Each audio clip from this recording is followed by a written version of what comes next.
Hey everyone, today I'm going to be showing you how I made this awesome The Last of Us Part 2 wall art piece.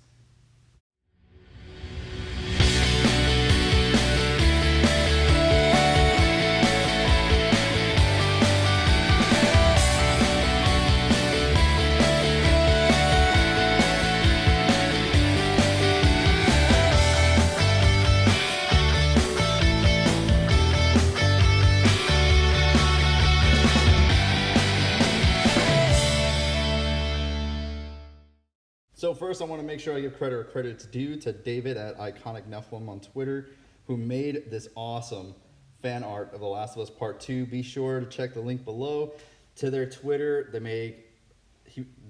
make a lot of different fan art for The Last of Us Part 2 in particular that I've checked out. Super impressive. I hope that they appreciate the fact that I selected their piece. I absolutely love this poster in particular that they made, and it had to be part of my garage collection. Here is the list of materials that I utilized in order to make this wood photo. Go ahead and hit the pause button, and you can go ahead and take note of the materials you'd like to use. Here are the list of tools that I used in order to complete this project. Please be sure that you are taking the proper precautions to ensure your safety and well-being. Hence the name Mistakes Were Made Workshop. My first attempt actually tried to use Mod Podge matte in order to transfer the photo into wood. However, when I started rubbing, as you can see here, the end result just turned out disastrous. I don't recommend that. Please use Mod Podge Photo Transfer Medium. With everything cut and prepared, we're going to go ahead and use our Mod Podge Photo Transfer Medium to transfer this photo into the wood. In my experience with the Photo Transfer Medium, the formula tends to be really thick and has some hard parts in it. So you want to make sure in the foam brush, you are constantly moving it around with some broad strokes. So when you're applying it to the photo, you want a nice thick film, not too thick. You don't want to be able to see the image clearly through it. If it's too thick, when you go to flatten it, you're going to cause a mess, and the Photo Transfer Medium tends to leave the white residue. So just make sure that when you are applying the Photo Transfer Medium, you take your time, not too long, but go ahead and work that medium onto your photo and make sure that you're not leaving blank spots. Again, cannot stress this enough. I constantly find little hard bits in the formula. Like I said, that formula is real thick. So you don't want to apply too much all at one time, because then you won't be able to identify those little pieces until it's too late.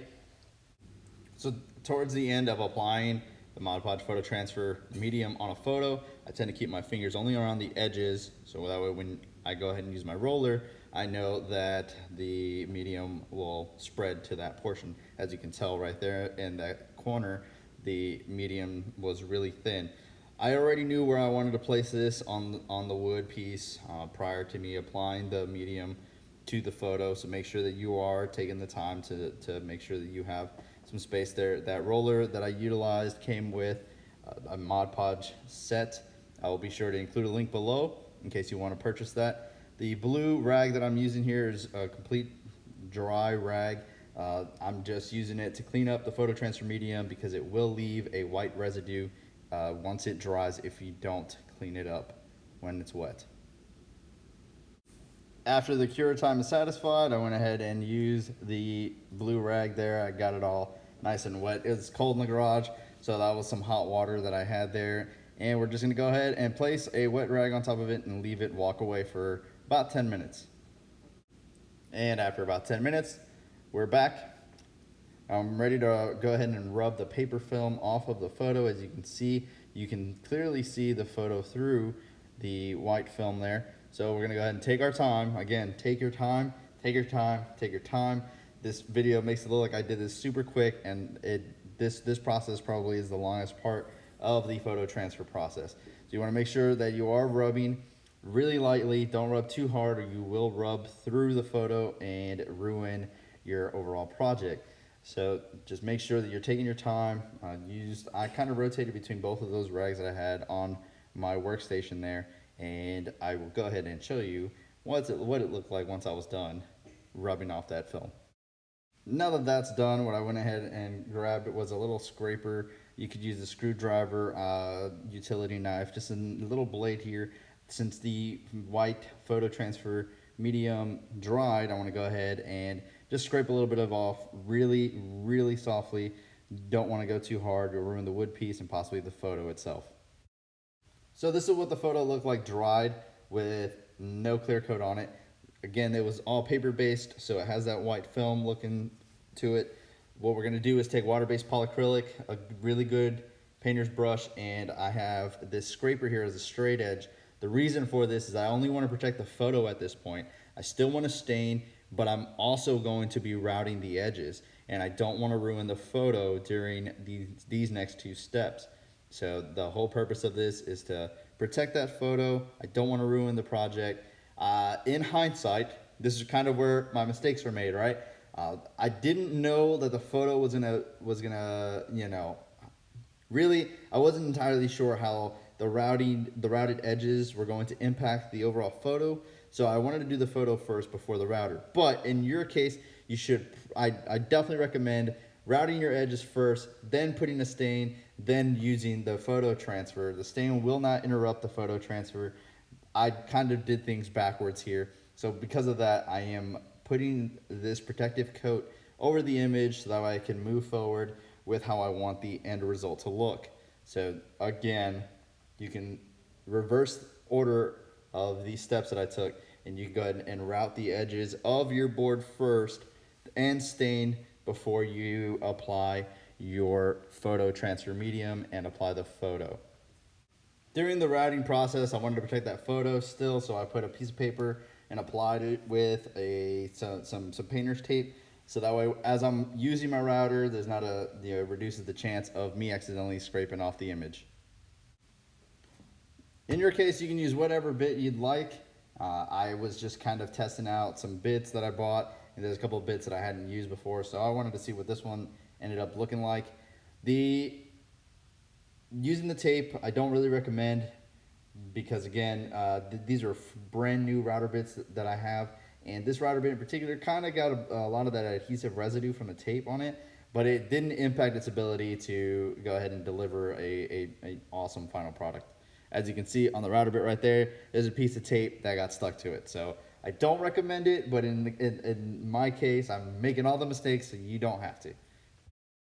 Once I was done routing, went ahead and got a sanding block, started sanding any residue from the adhesive from the tape. I pulled off all the tape that I could find, and I just don't want anything to impact the overall stain and polycrylic that we're going to use to finish this project. I selected the aged barrel Minwax stain. I used it in previous projects and I absolutely love the end result that it looked, and I thought that it would go perfect with the background for this image. It has that real dark shade to it, and I kind of figured that it would end up giving me exactly what I wanted around this particular image to kind of blend with and give that feel. You can still recognize that it's wood, but at the same time the color itself still matched the overall image of the poster. Be sure to start on the back end. It's the easiest thing to do, so that way we can go ahead and concentrate most of our effort around the image. So here I laid it on pretty thick. If you've never used the aged barrel, it looks like there's no way that you're gonna be able to see the wood once you apply this stain.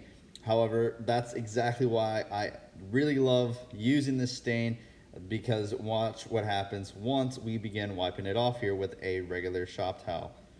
You absolutely see the wood grain itself. This is a normal piece of plywood. I've applied it on better pieces of wood, and it comes out fantastic if you're looking to use this particular stain. So I went ahead and let it dry. Make sure that my stain didn't go ahead and settle. Another big tip here is that this particular stain definitely tends to settle. Most of that real dark shade tends to settle at the bottom. So this is one of those things where you constantly have to mix, because it will settle and thin out at the top, and you won't get that result that you're really looking for. I wanted to made sure that I was extra careful. I didn't want to get too much stain on the image. Around the image was fine. That Mod Podge photo transfer medium did leave a bit of a white residue. So as much of the stain as I could put around the image, I went for to try to get rid of that white looking residue on the edges. You definitely want to let this stain sit on the wood for a couple of moments before you use your rag to wipe it clean. Also, when you're, in this case, when you're gonna wipe your stain clean, I went with a dabbing method. I was afraid that wiping, I would accidentally kind of wipe the rag into the image, which we want to, again, preserve the image as much as possible. The stain on the edges actually did take pretty nicely to the white Mod Podge residue. Of course, the residue is pretty resistant to taking stain, but the stain in this case really did help a lot with the final product. So next we're going to go ahead and apply our water-based polycrylic as our final finish here. We're going to use a couple of coats. In this case, I wanted to just use a standard foam brush just to prove that you can use a foam brush with polycrylic. You just really got to be mindful of looking for any runoffs and bubbles. The bubbles will stay in the end result, but and so will the runoff. And I don't like to put cardboard or paper or anything underneath my work pieces when I'm using polycrylic. That water base is real thin and it tends to run, and it will stick to any cardboard or paper based products no matter what kind of finish they may have on them, and then it's just going to ruin the end result. I've made these mistakes in the past, so please avoid them if at all possible. Here, this is probably the most difficult portion to do without leaving those runoffs. The runoffs will tend to happen here when using, when applying the finish on your edges. The runoffs and bubbles. The bubbles are mostly going to come from the foam brush. So, you might save yourself a lot of trouble just from not using a foam brush. But I just want you to see that it is very possible to use foam brushes with polycrylic and still get a awesome result. So in this case, I kind of kept everything at an angle just so I can get in the light and see if I have a lot of runoff anywhere, if I'm getting bubbles. Polycrylic tends to dry really quickly. So in the summer, it's awesome because instead of using polyurethane or any oil-based finishes and waiting forever, looking outside, just waiting for your project to finish so that you can get to the next steps, I love polycrylic because it dries extra fast. However, the downside of it is that it dries extra fast, so any blemishes or mistakes that you make are going to be really difficult to get rid of at that point. So in this case, because we used a paper-based photo, I wanted to be sure to apply the polycrylic finish in different directions. So I was going against the grain before, but now I'm going with the grain, so that way the photo itself gets polycrylic applied in all directions. It really shows up. And another thing is that I recommend polycrylic because I'm a bit of an idiot, and I feel like polycrylic, water-based polycrylic, is pretty much idiot-proof. And as long as you're looking for runoffs, looking for bubbles, once you put 3 or 4 coats of polycrylic down, it looks like you put about 5 coats of polyurethane with fine sanding in between each step, and you took a month to do this finish, when in all actuality you can get it done in a day if you start early enough and you allow that time to dry. It probably only takes about 10 to 15 minutes for polycrylic to dry under normal temperatures. The more humid it is, it's going to take longer, and in this case, in the garage, it was extra cold that day. It was probably around in the 40s, maybe mid to low 50s that day. So I did have to kind of sit around and wait for a little longer than I'm used to. But that's a small price to pay for using water-based polycrylic. As you can see, I am absolutely loving the way that this project is turning out. I just want to make sure that my routed edges are getting that protective finish, so that way it ends up looking good. Also, I am using the satin finish for polycrylic. I'm not a big fan of the glossy look. I kind of like the workpiece to end up looking pretty refined. Glossy tends to make it look like I used a actual photo that I printed out or something like that, and I really want it to be obvious that this isn't a normal photo that just got put on a piece of wood. Once I was done applying all of my coats to the front, went ahead and flipped it over, and I applied it to a piece of wood that I know wasn't all gashed up like my work table. So that way, as I am applying this finish, I'm not doing anything to possibly damage the front of my workpiece here. I laid it on pretty thick on the back end. I'm not going to put as many coats on the back because it's the back end. It's going to be up against the wall. It's not really, other than maybe an occasional rubbing or vibration. Just need a protective coat on it just to ensure that your wood is protected with the same coat that's on the front. Once that was dry, I again turned it back over after taking a look at the entire piece, making sure I was satisfied with the results. And I got a pack of small sawtooths from my local Walmart here. They automatically come with 2 small nails, so you can go ahead and nail that in. I want to be sure that when I hang this up that it is going to be straight, so I went ahead and grabbed a plastic square that I have here and made sure to square up that sawtooth, so that way, again, when I'm hanging it up, I tend to have a crooked look at everywhere I go anyway, so I can't tell if something on the wall is indeed level without an actual level. So this will pretty much help me make sure that my workpiece is going to be level in the shop. The way I got the sawtooth set and to be as level as possible, square to the workpiece, is I used the square like this, and then I took the little nails and kind of pressed them into the sawtooth holes, then at least enough, because again I'm just dealing with a piece of plywood, that enough that the nail would kind of stand upright on its own, and then I just used the hammer to go ahead and knock them through and get that sawtooth nice and set and squared. So once we're done with that, we are ready to go ahead and admire the final results and get it up on the garage wall for all to see that come through. This is where I placed it. I placed it underneath my big Cowboys display, which underneath that is the wood, the red pegboard, and I have the Last of Us Part 2 fan art featured prominently.